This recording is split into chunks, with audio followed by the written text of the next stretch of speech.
അന്വേഷിച്ചു പോന്നേ? നിന്നെ തേടി ഞാനിവിടെ വന്നിരിക്കുക. മുൻപരിചയമില്ലാത്ത ഒരാൾക്ക് എന്റെ പെങ്ങളെ വിവാഹം കഴിപ്പിച്ചു കൊടുക്കുന്നതിനേക്കാൾ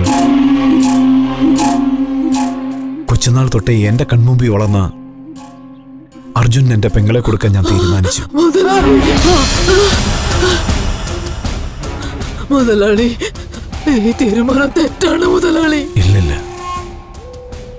ഞാൻ നല്ലതുപോലെ ആലോചിച്ച് എന്റെ പെങ്ങളുടെ അഭിപ്രായം ചോദിച്ചിട്ടാണ് ഈ തീരുമാനം എടുത്തിരിക്കുന്നത്. എനിക്ക് വേണ്ടി, എന്റെ കുടുംബത്തിന് വേണ്ടി സ്വന്തം ജീവൻ വരെ കൊടുക്കാൻ തയ്യാറായിരിക്കുന്ന ഈ അർജുൻ നാളെ എന്റെ പെങ്ങളെ ജീവന തുല്യം ഇവൻ സ്നേഹിക്കും. മുതലാളി, നിങ്ങള് പെങ്ങള് വലിയ പഠിപ്പുള്ളോളാ. ഇവൻ എഴുതാനും വായിക്കാനും ഒന്നും അറിയില്ല. വിദ്യാഭ്യാസം ആർക്ക് വേണം? പൊതുവെ എല്ലാരും എന്തിനാ പഠിക്കുന്നത്? പഠനം പൂർത്തിയാക്കി 4 കാശുണ്ടാക്കാനല്ലേ? എന്റെ ആസ്തി മുഴുവനും ഇവന്റെ പേരിൽ എഴുതി വെച്ച അതിനുശേഷം ഇവനും കോടീശ്വരനല്ലേ?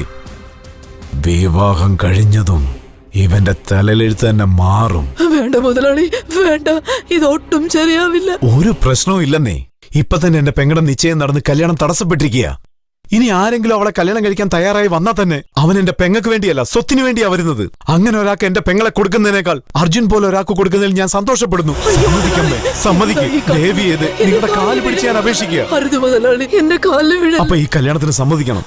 അയ്യോ എന്റെ ഈശ്വര, ഞാനിനി എന്തു പറയും, എന്ത് ചെയ്യും, എനിക്കൊന്നും മനസ്സിലാകുന്നില്ലല്ലോ. ജനിക്കുന്ന എല്ലാ കുട്ടികളും ആദ്യം വൈദ്യനെയാണ് കാണുന്നത്. പക്ഷെ ഈ കുഞ്ഞ് ആദ്യം കണ്ടത് പുണ്യവാനായ ഭഗവാനെയാണ്. ഇങ്ങനെയൊരു അനുഗ്രഹം ഒരു കുട്ടിക്കും കിട്ടിക്കാണില്ല. ഇവന്റെ ഭാവി വളരെ ശോഭനമായിരിക്കും. ഇപ്പൊ എനിക്കെല്ലാം മനസ്സിലായി. എന്റെ പേരക്കുട്ടി വലിയൊരാളാവൂന്ന് ഇവൻ ജനിച്ചപ്പോ മഹാനായൊരു സിദ്ധം പറഞ്ഞിരുന്നു. എന്താ ഈ കല്യാണത്തിന് നിങ്ങൾക്ക് സമ്മതമല്ലേ? ഈ തീരുമാനം മുതലാളിയുടെ തീരുമാനമോ അല്ലെങ്കിൽ എന്റെ തീരുമാനമോ അല്ല,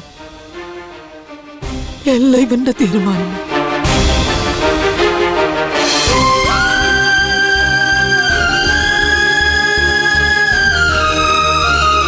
കൃഷ്ണ, എപ്പോഴും അടിക്കുന്ന മുതലാളിയെ മുത്തശ്ശിയുടെ കാലിൽ വിടാൻ വെച്ചു. എന്നെ ഒരാളായിട്ട് പോലും കണക്കാക്കാത്ത പപ്പി എന്റെ ഭാര്യയാക്കാൻ പോകുന്നു. എനിക്ക് നിന്നെ മനസ്സിലാക്കാനേ പറ്റുന്നില്ല. ഏട്ടാ വേണ്ട, ഇത് മഹാപാപാണ്. എന്റെ പെങ്ങളുടെ ജാതകത്തിൽ അവിടെ ആദ്യത്തെ ഭർത്താവ് മരിച്ചു പോകുന്ന എഴുതിയിരിക്കുന്നേ. എന്റെ ജാതകത്തിൽ എന്റെ ഭാര്യ എന്റെ കൈ കൊണ്ട് മരിക്കുമെന്ന് എഴുതിയിട്ടില്ല. ജാതകത്തിൽ ഇല്ലാത്തത് എന്നെ കൊണ്ട് ചെയ്യിപ്പിക്കാതെ.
എടാ അർജുന, അർജുന, എടാ അർജുന, ഇങ്ങോട്ട് മാറടാ. എടാ അർജുന, നിന്റെ ഭാര്യനെ ആദ്യം നിശ്ചയിച്ച ചെക്കൻ ഇതാ തിരിച്ചു വന്നിരിക്കുന്നു. ചെക്കന്റെ അമ്മയും നമ്മുടെ കൊച്ചമ്മയും തമ്മിൽ സംസാരിച്ചുകൊണ്ടിരിക്കുക. എപ്പോഴല്ലേ കല്യാണം കഴിഞ്ഞ? എന്തിനാ ഇത്ര പെട്ടെന്ന് തിരിച്ചു വന്നത്? ശരിയാണ്, പക്ഷെ എന്റെ മകൻ പറഞ്ഞാ കേൾക്കില്ലല്ലോ. പക്ഷേ വേറെ പതുക്കെ. നീ എന്താ ചെയ്ത്? എന്റെ ഭാര്യയ്ക്ക് ആഭരണം ഇട്ട് കൊടുക്കുന്നു. അവൾ എനിക്കുള്ളതാണെന്ന് എന്നെ തീരുമാനിച്ചു വെച്ചതാണ്. അതാര് വിചാരിച്ചാലും മാറ്റാൻ കഴിയില്ല. ഈ നെക്ലസ് മാത്രമല്ല, അവളുടെ അരയിൽ ഒരു അരഞ്ഞാണം കെട്ടാനുള്ള അധികാരവും എനിക്കുണ്ട്. ഇതെല്ലാം ചോദിക്കാൻ നീ ആരാടാ? നീ എന്താ പറയുന്നത്? എത്ര ധൈര്യം പപ്പി! ഇവൻ എന്താ പറഞ്ഞത് കേട്ടോ? എത്ര ധൈര്യം ഇവന്! പോടാ, താലി കെട്ടിന്ന് വെച്ച് നീ ഭർത്താവാകൂടാ? മുതലാളി, ഇവൻ എന്താ പറഞ്ഞത് കേട്ടോ? നമ്മുടെ വീട്ടിൽ വന്നതല്ലാതെ പപ്പിയുടെ കഴുത്തിലെ നെക്ലേസ് ഇട്ട് കൊടുക്ക. അവൻ കെട്ടാൻ പോന്ന പെണ്ണിന്റെ കഴുത്തി അവനല്ലാതെ വേറെ ആര് നെക്ലേസ് ഇടും? എന്താ മുതലാളി കേൾക്കുന്നത്? ഇപ്പൊ എന്ത് സംഭവിച്ചിട്ടാ ഇങ്ങനെയൊക്കെ സംസാരിക്കുന്നത്? അന്ന് പറഞ്ഞതോ ഇന്ന് പറഞ്ഞതോ യാതൊരു ബന്ധവുമില്ലല്ലോ. ഒരു ബന്ധമില്ലെന്ന് ഇപ്പൊ നീ തന്നെ പറഞ്ഞില്ലേ. അതുകൊണ്ട് എന്റെ പെങ്ങടെ കൂടെയുള്ള ഇവന്റെ ബന്ധം ഇതോടെ തീർന്നിരിക്കുന്നു. എന്റെ പെങ്ങളെ കെട്ടാൻ മാത്രം ഇവനെന്താ ഓക്സ്ഫോർഡ് യൂണിവേഴ്സിറ്റിയുടെ ഗോൾഡ് മെഡലിസ്റ്റ് ആണോ? ഇല്ല ITCയുടെ അടുത്ത് 100 ഏക്കർ സ്ഥലമുണ്ടോ? ഇവൻ എന്റെ പെങ്ങളെ എന്തിനാ കല്യാണം കഴിപ്പിച്ചു കൊടുത്തെന്നറിയാവോ? അവളെ ആദ്യം ആര് കല്യാണം കഴിക്കുന്നുവോ അവൻ അൽപായുസി പോകുന്ന അവളുടെ ജാതകത്തിൽ എഴുതിയിട്ടുണ്ട്.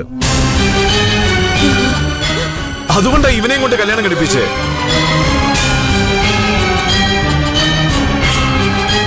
ഇവനൊക്കെ ജീവനോടിരുന്ന് ആർക്കും ഒരു പ്രയോജനമില്ല.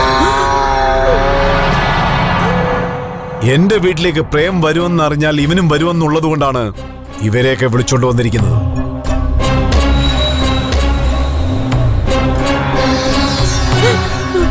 മരണം ഇവനെ അന്വേഷിച്ചു വരുമെന്ന് വിചാരിച്ചു.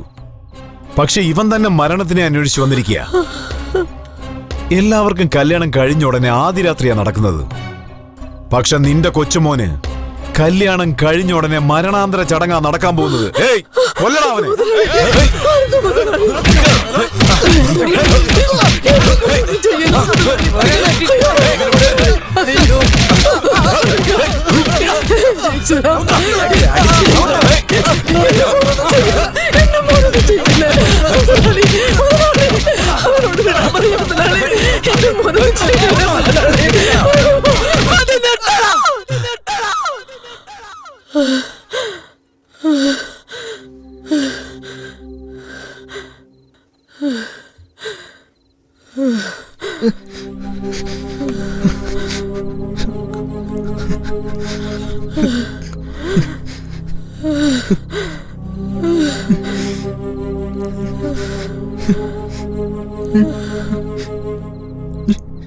അവനെ കൊല്ലണോ? അത്രയല്ലോ. കണ്ടവന്റെ കടി വാങ്ങി അവൻ ഇഞ്ചിഞ്ചായി ചാവുന്നതിനേക്കാൾ എന്റെ കൈ കൊണ്ട് തന്നെ വിഷം കൊടുത്ത് ഒരു വേദനയും അറിയിക്കാതെ എന്റെ പേരക്കുട്ടിയെ ഞാൻ തന്നെ കൊല്ലാം. മുതലാളി, ഞാൻ തന്നെ കൊല്ലാം.